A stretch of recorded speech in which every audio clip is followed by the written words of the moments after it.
Почитувани сограѓани, во саботата во нашиот град беше дојден Зоран Заев, човекот кој е начело на оваа ненародна, криминална и предавничка власт, која освен пустош и црнила, не донесе ништо друго во Република Македонија. Токму денес, од градот Херој, СДС ја започнува својата кампања за претседателските избори.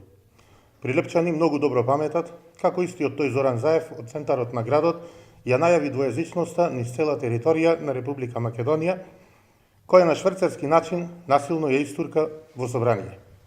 А пред некој ден пушти и пробен балон за увоз на странска работна сила, додека во Прилеп мака мачиме со невработеност. Дали со овој пробен балон Заев го најави доаѓањето на мигранти во Македонија? Останува да видиме.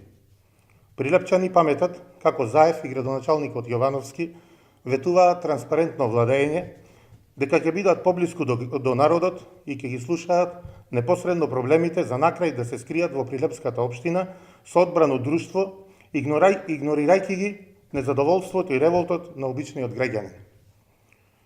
Она што досега СДС го сработи како на централно, така и на локално ниво, се промена на името на нашата држава Република Македонија, бришење на историјата, мизерна економија, без ниту една значајна инвестиција, која беше оценета со оцена 0 од германските инвеститори.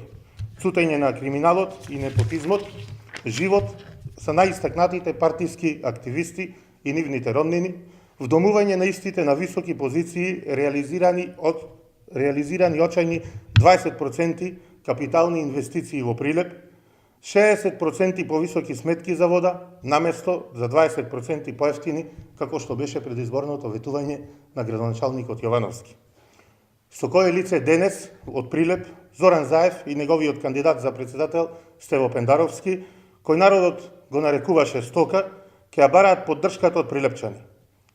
Со кое лице ќе ја бараат поддршката од пензионерите на кои наместо ветеното покачување им ја намалија пензијата?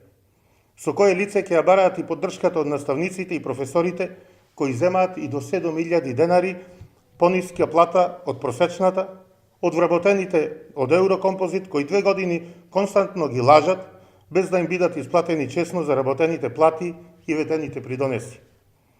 Но народот е мудар и нема да дозволи да биде 2 пати прелажан. Токму затоа, на 21 април, почнува падот на оваа ненародна, криминална, предавничка власт. Поразот на Стево Пендаровски ќе го значи почетокот на деинсталирање на оваа сосила инсталирана власт, која ќе остане запаметена како најнеспособна од осамостојањето на Република Македонија. Ќе има правда за сите, Македонија ќе победи.